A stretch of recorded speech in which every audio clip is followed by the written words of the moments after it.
Hi everyone, in this video we are going to learn about language features of recount text. Halo semuanya, di video kali ini kita akan belajar tentang ciri kebahasaan atau ciri khusus dari text recount.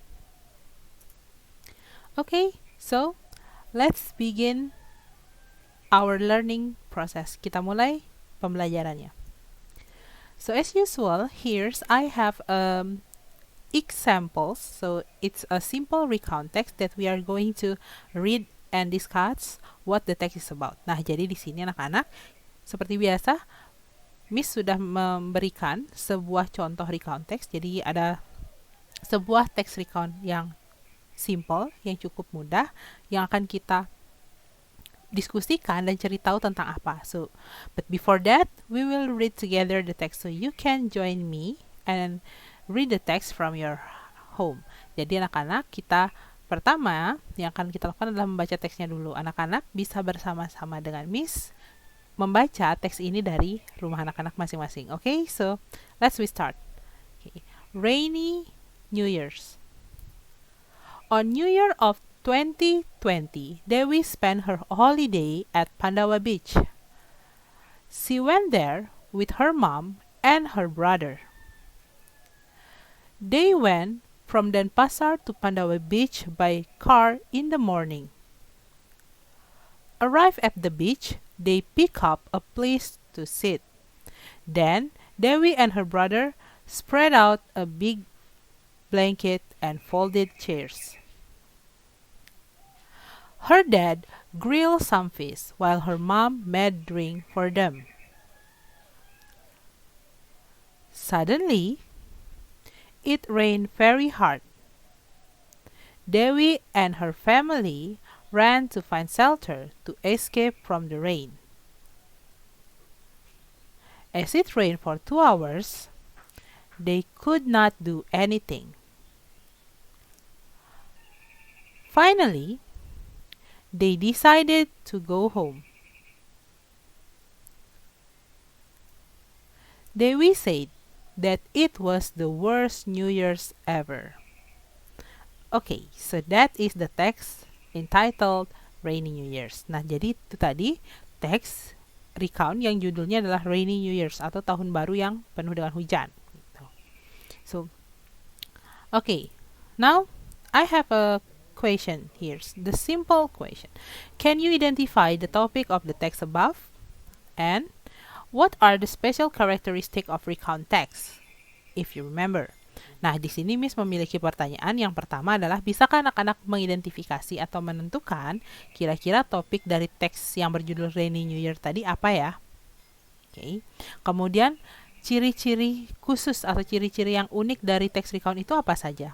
So, if we talk about this text entitled Rainy New Year's, we will know directly the topic from the title, or we can sum up or summarize from the text itself.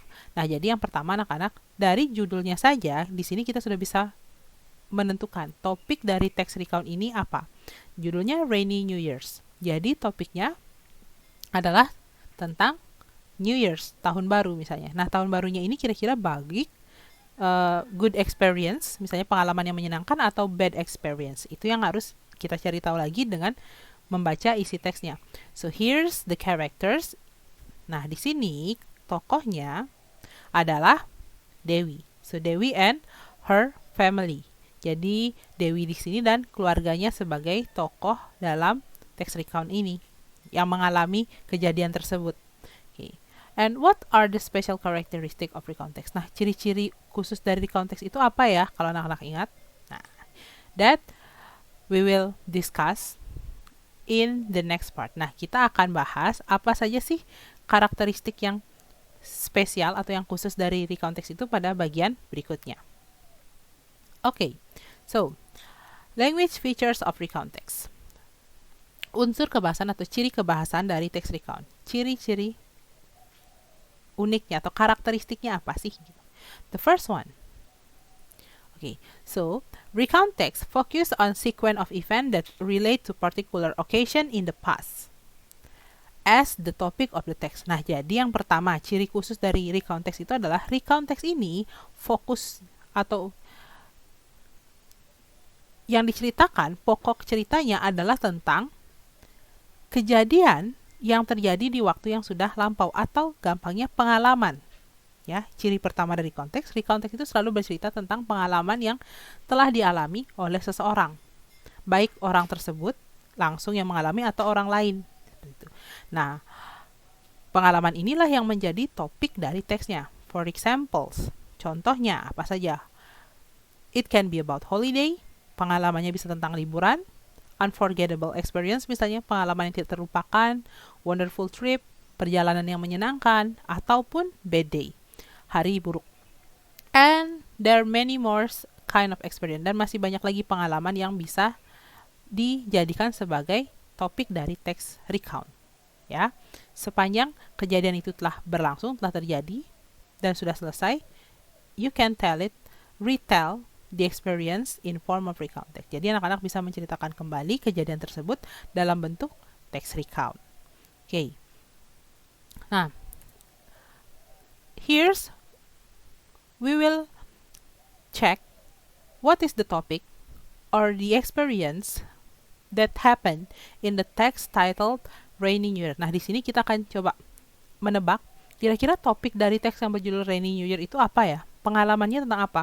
So here's, as I told you in the previous video, we can simply and directly find the topic when we read the title. Nah, jadi anak-anak di video sebelumnya, Miss sempat memberitahukan anak-anak kalau kita bisa menemukan topiknya, topik dari sebuah teks dengan cepat melalui judul teksnya. Itu cara yang pertama. Ya, jadi ketika anak-anak membaca judulnya, anak-anak sudah tahu gambaran teksnya ini tentang apa ya. After that, you can summarize, okay? You can conclude from the text itself, the content of the text. Nah, berikutnya untuk memastikan anak-anak bisa menyimpulkan, conclude, dari isi teksnya. Ini topiknya sudah sesuai belum dengan judulnya. Okay?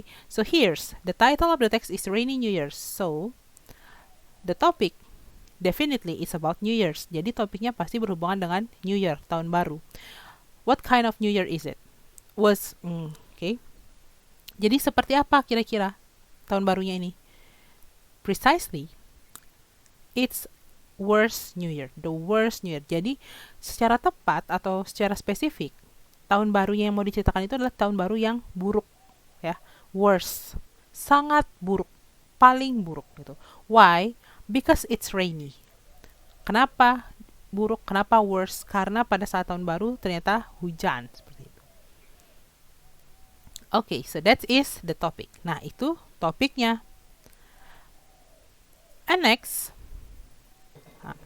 the next characteristic, special characteristic of recount text is they introduce specific participant.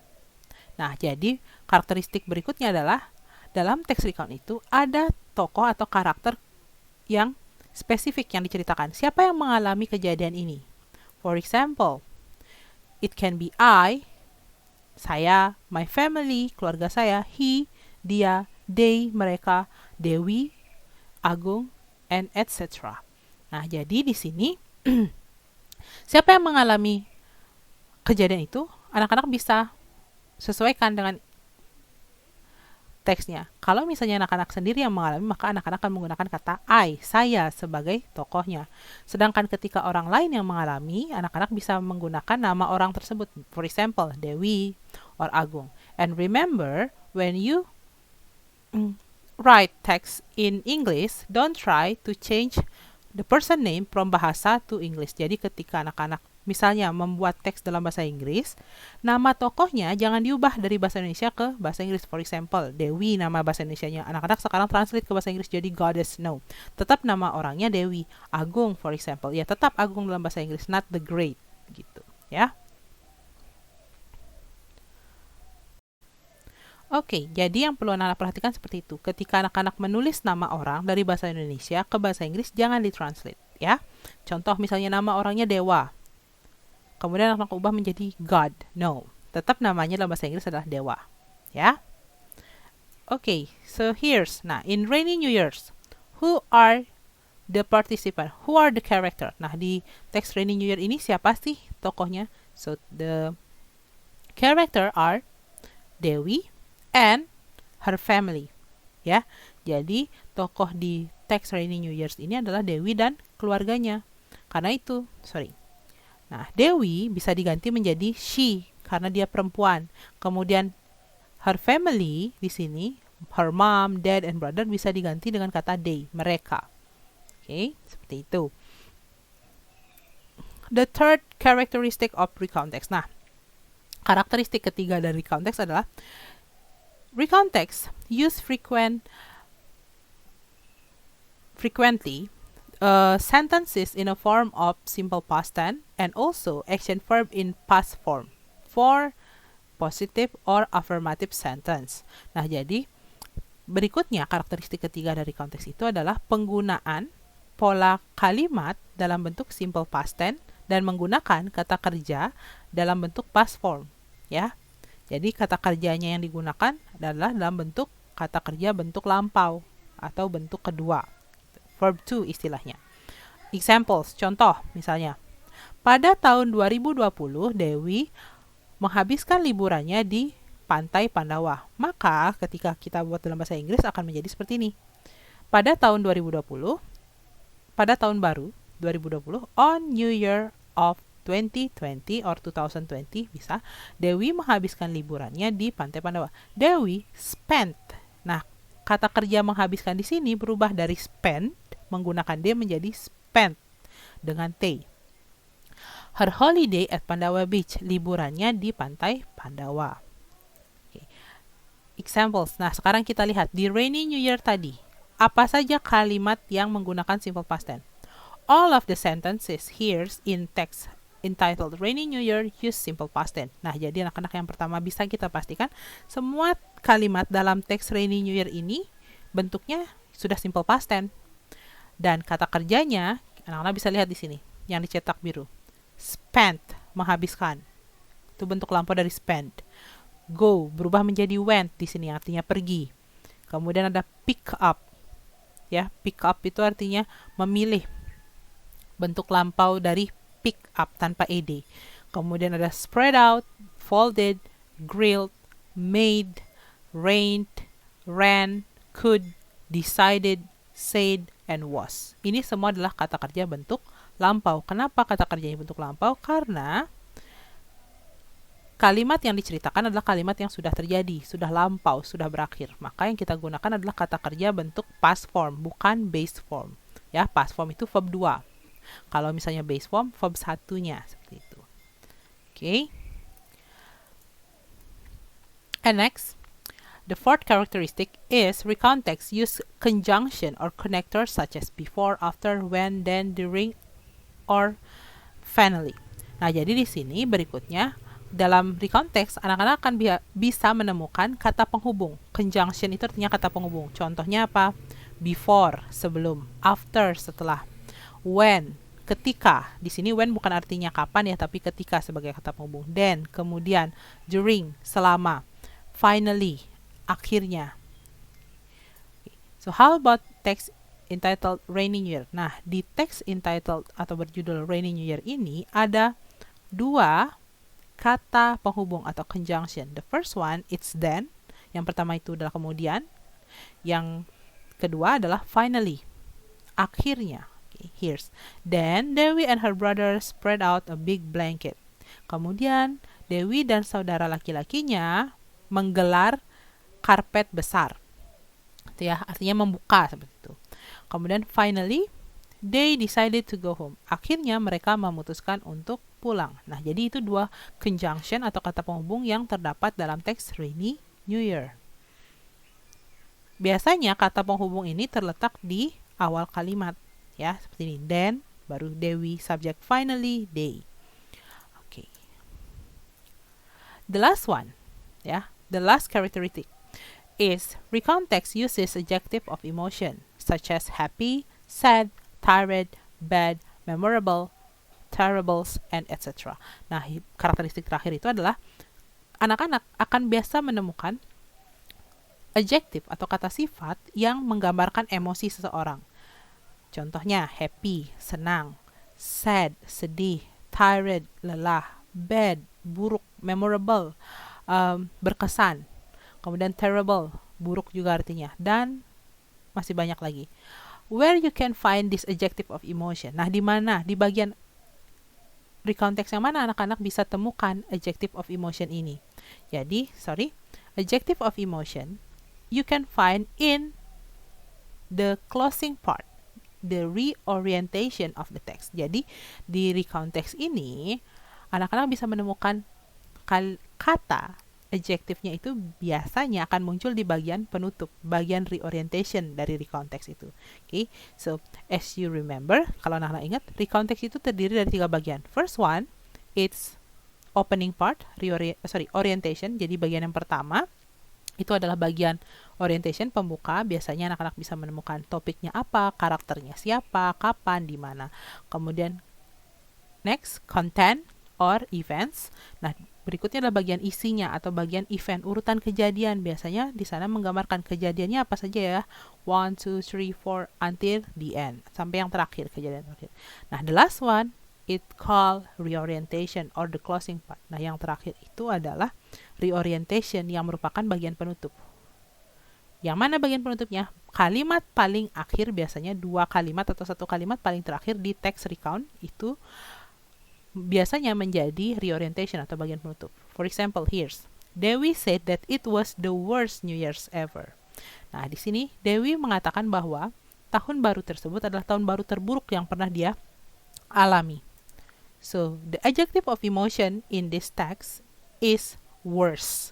Jadi, kata sifat yang menunjukkan emosi, ya, menggambarkan emosi dari Dewi di sini adalah kata worse. Paling buruk atau terburuk. Jadi menurut Dewi, tahun barunya tersebut adalah tahun baru terburuk yang pernah dia alami. Okay? So, now we move to the highlight of simple past tense. Nah, sekarang Miss kasih sedikit highlight, artinya review cepat tentang simple past tense. Okay, so if you remember, when we talk about simple past, we will deal with verb in form of past form. Nah, jadi ketika kita berbicara tentang simple past tense, anak-anak ingat simple past tense selalu berkaitan dengan kata kerja bentuk lampau, okay, atau verb to. First, it's nominal sentence. Nah, yang pertama di sini adalah kalimat nominal atau kalimat tanpa kata kerja dari simple past tense. For example, here's I was a teacher in Kintamani 3 years ago. Saya adalah guru di Kintamani 3 tahun yang lalu. 3 tahun lalu saya guru di Kintamani. Sekarang tidak, gitu. Ya, so here's I use was. Jadi sini digunakan kata was karena subjeknya I. Remember, when we use was, the subject must be I, he, she, it. Nah, ketika anak-anak menggunakan kata was di sini, maka subjeknya adalah I, saya, he, dia, she, dia perempuan, it. Okay. Nah, berikutnya di belakang was di sini adalah kata benda, a teacher, bukan kata kerja, ya. Karena tempat kata kerja sudah diganti oleh was. Jadi di belakang subjek was ini berfungsi sebagai kata kerjanya, ya. Oke. Next, here's you were so happy yesterday. Nah, kalimat keduanya adalah kamu sangat bahagia kemarin. Kemarin bahagia, sekarang mungkin tidak begitu. Mungkin dia sedih atau sedang kesal. So here's you. Di sini kata you menggunakan to be were. Okay. So remember, when the subject you, they, we, okay, the auxiliary verb or to be for simple past is were. Jadi ketika anak-anak misalnya membuat kalimat dengan subjek you, they, we, dan kalimat tersebut adalah kalimat nominal simple past tense, maka gunakan to be-nya adalah were. After were, so happy di sini adalah adjective, ya, bukan kata kerja. Okay. The last one is adverb of time. Yang terakhir selalu ada keterangan waktu dalam kalimat simple past tense. So for nominal sentence affirmative, jadi untuk kalimat positif simple past tense dalam bentuk nominal, subject diikuti oleh kata was atau were, kemudian ya diikuti oleh kata yang bukan kata kerja, bisa kata sifat, kata benda, atau kata keterangan, dan terakhir keterangan waktu. Oke, don't forget the full stop. Jangan lupa juga tanda titiknya. Oke. For negative nominal sentence of simple past tense. Nah, berikutnya kalimat negatif untuk dalam bentuk nominal simple past tense. For example, here's, nah misalnya anak-anak bikin kalimat, Pak Dewa tidak di Denpasar minggu lalu. So in English it will be, Mr. Dewa wasn't at Denpasar last week. Okay. Kenapa Mr. Dewa menggunakan kata was di sini? Karena Mr. Dewa sama dengan he. Karena kalimatnya negatif, maka was-nya ditambahkan not, atau bisa disingkat jadi wasn't. Okay. Kemudian kalimat kedua, they weren't elementary student last year. Mereka bukan murid SD tahun lalu. Kemungkinan mereka masih TK misalnya tahun lalu. Okay. So here's they use to be, were, and not. Karena negatif kita tambahkan kata not. Nah, were not bisa disingkat menjadi weren't. Okay.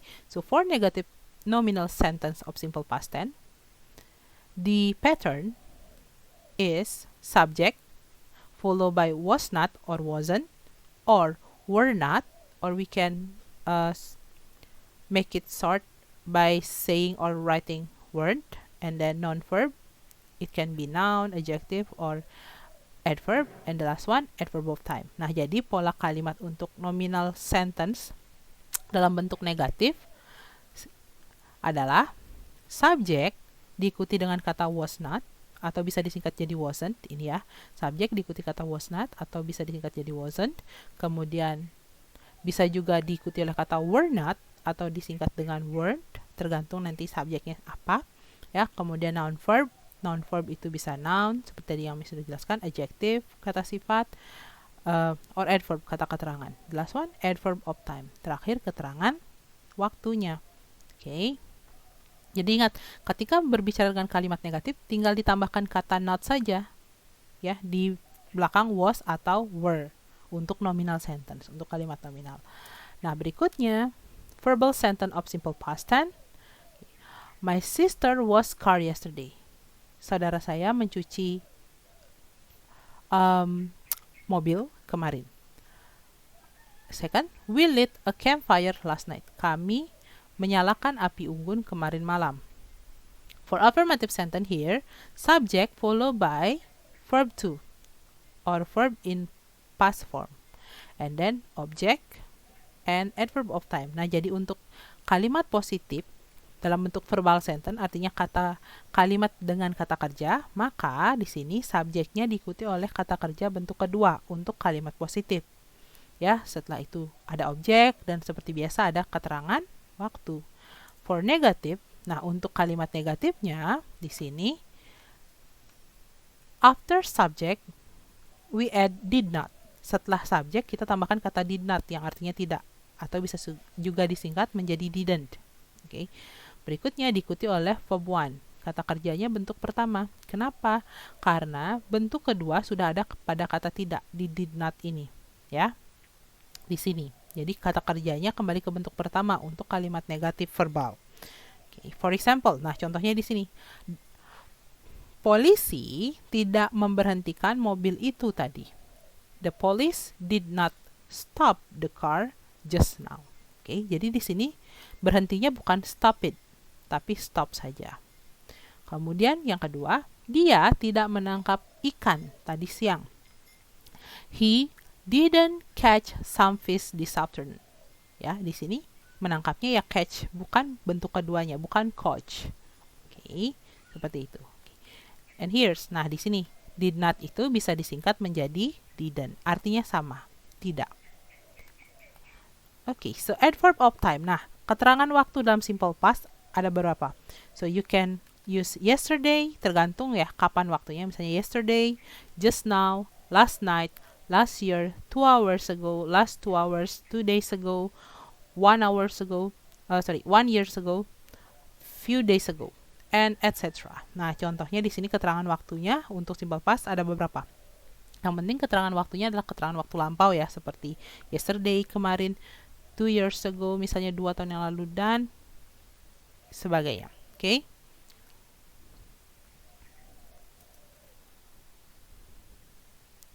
Okay, so to sum up, nah untuk menyimpulkan summary-nya. So we can conclude that, nah kita bisa simpulkan yang pertama, anak-anak harus ingat adalah ciri-ciri dari konteks adalah focus on sequence of event in the past. Dia di konteks ini menceritakan kejadian yang sudah terjadi di masa lampau atau sebuah pengalaman sebagai topik teksnya. Okay. Next, introduce specific participant. Selalu memperkenalkan atau tokohnya ini adalah orang yang spesifik. Siapa tokohnya, saya kah?